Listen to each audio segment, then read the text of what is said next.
Good afternoon. Thank you for welcoming me here. I'm very pleased to be speaking in front of this audience in this conference. Today, I'd like to talk about Islamism in Europe. The question I'd like to address is Europe really aware of the endogenous Islamist danger? By this, I mean the threats posed by legalistic Islamism, which doesn't use physical violence. Rather, it attacks the rules, the laws, and the values of the European societies with the aim of transforming and subverting them from within progressively in a long period of time. This subversive project to Islamize Western societies is being driven in particular by the Muslim Brotherhood and its various branches and affiliates. As you may know, the Muslim Brotherhood was created in 1928 in Cairo by the Egyptian Hassan el-Banna, just 4 years after the fall of the Ottoman Caliphate. Its aims had always been to rebuild a caliphate, but a universal caliphate. Brotherhood has never changed its aim, even if its means differ, whether violent or political. In Europe, the Brotherhood and its affiliates established itself from the 1960s. In each of the countries to which Muslims have emigrated over the last 50 years, it has patiently woven a network of institutions. 3 generations from immigrant families have been influenced. In France, for instance, they control a majority of centers for Islamic education. They also target the extra-school activities, such as sport. It has also invested in businesses, properties, and halal markets and finance. It maintains ties with Gulf states, such as Qatar, but also with Turkey. If you want to identify a Brotherhood mosque, it's easy. It is also a business center. The asset of Brotherhood is that it is able to adapt to its environment. In Muslim-majority countries, it uses violence or political participation, but in liberal, secular democracies, such as European countries, it remains totally secret, employs soft power pressure and filtration, entrism, and other subversive means.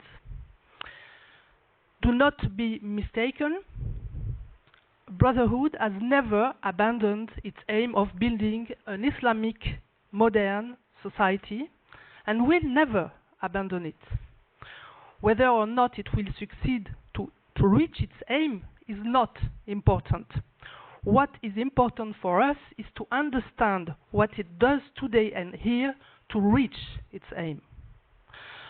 The plan of the Brotherhood is to convey all the Islamic tendencies which exist in Europe, jihadists, Sufis, and liberal, to the ultimate aim. This is what I describe in my book, Le Frérisme et ses réseaux, the Brotherism and its networks, as a system of action. For the Brotherhood, education is an absolute priority. In Europe, the aim is to create an elite that will be in position to influence the mass. Some elements of this strategy can be found in a document produced by ISESCO, the Islamic World Educational, Scientific and Cultural Organization, which is the equivalent of the UNESCO for the Organization of Islamic Cooperation. This document, called Strategy for Cultural Action Outside the Islamic World, is much inspired by the Brotherhood and in particular by Youssef El-Qaradawi, who was and still is, he died in 2022, its undisputed leader in Europe.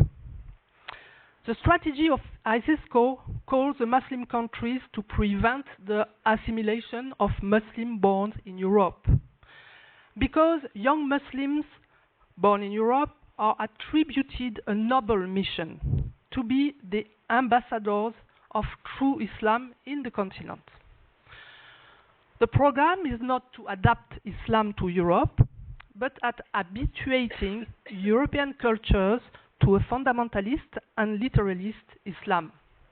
I quote Youssef el-Qaradawi, "The Sharia cannot be amended to conform to changing human values and standards. Rather, it is the absolute norm to which all human values and conduct must conform." The Brotherhood has found a Europe a particularly welcoming and attractive environment. Why is Europe attractive to them? The problem is not that Brotherhood doesn't like Europe. On the contrary, Muslim Brotherhood think that an Islamic Europe would be a model for the world. For them, Europe is a secularized and de-Christianized.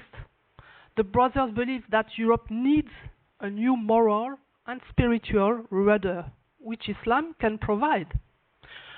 European democracies are seen as weak and influenceable, in contrast to authoritarian Muslim states that abuse their power and persecute genuine Muslims. European countries are rich, and their education is of high quality. Muslims would benefit from European excellence in science and technology, and thus become Muslim elites who will influence not only their environment, but also international relations and put pressure on Muslim countries. For the brothers, Europe is not very confident in itself. Its demography declines, it nurtures deconstructionist wokeism and post-colonial theories that weaken it, and it no longer believes in itself. So the brothers believe that if Europe were to become Muslim, it would be saved from its decadence, and so they are acting for its good. How do the Brotherhood operate for this aim?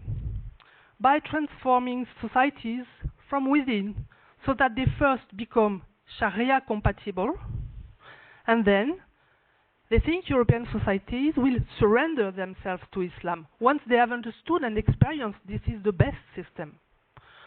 Of course, it is not for tomorrow, but it will happen one day, and it's a matter of time. Muslim Brotherhood has developed a fairly effective system of recruitment around and from a very hermetic and secret core. Muslim brothers are recruited in the secret, unknowingly over a fairly long period. If the target, because you don't choose to become a Muslim brother, you are chosen. If the target is deemed suitable, the Brotherhood reveals itself to the target and recruits him. But those who are not suitable, far more numerous, will never know that they have been socialized and taught by the Muslim Brotherhood.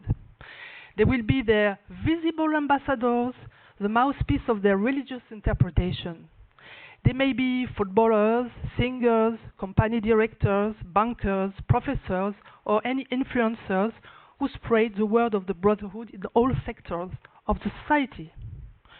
The Brotherhood is very effective in society, more than in mosques. Women must produce children, but they must raise cultivated children, and therefore they have to be educated. They need to go outside the home, which means that they have to be veiled. Understand that the sexual division of labor and space is the basis of an Islamic society. No veiling, no Islamic society.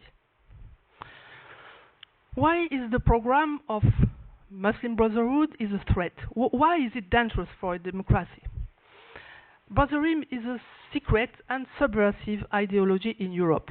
It uses lies, deception, intimidation, because its project is a theocratic one, absolutely incompatible with democracies.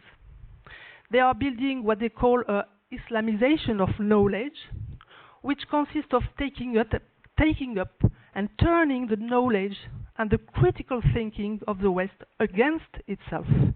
It has no respect for democracies. Amongst the two weapons of the brotherism is the halal market, which spread the Salafi norms all around the world, and the fight against Islamophobia and against racism, which is nothing less than a vast re-education program targeted to the school, the media, the political party, imposing blasphemy laws and erase all alternative to Islam than Islamism. Muslim Brotherhood is a threat because of its allies. The Council, we are in Brussels, the Council of Europe and the EU Commission allocate considerable funds to the fight against racism and to university research programs against Islamophobia, at the expense of research programs on Islamisms, which are now quasi taboo. The latter are seen as controversial, whereas programs to combat Islamophobia are seen as more conducive to integration and inclusiveness. The European institutions only want inclusive solutions, but refuse to make critical diagnoses because they damage the consensus and risk being divisive. In conclusion, the threat of Islamism is now firstly an endogenous one. Immigration is only an aggravating factor. The result is that today, brotherism, the ideology of Muslim Brotherhood, is being disseminated through society by means of subsidized and inclusive programs that are trickling out all over Europe, while critical research into brotherist movements is systematically accused of playing into the hands of racism and the far right and banned from the university, as I am. All the researchers I know who work in an objective and critical way on this topic are threatened and sometimes deprived of any resources. So I am calling here, like I do everywhere where I go, for relaunching studies on Islamism in Europe.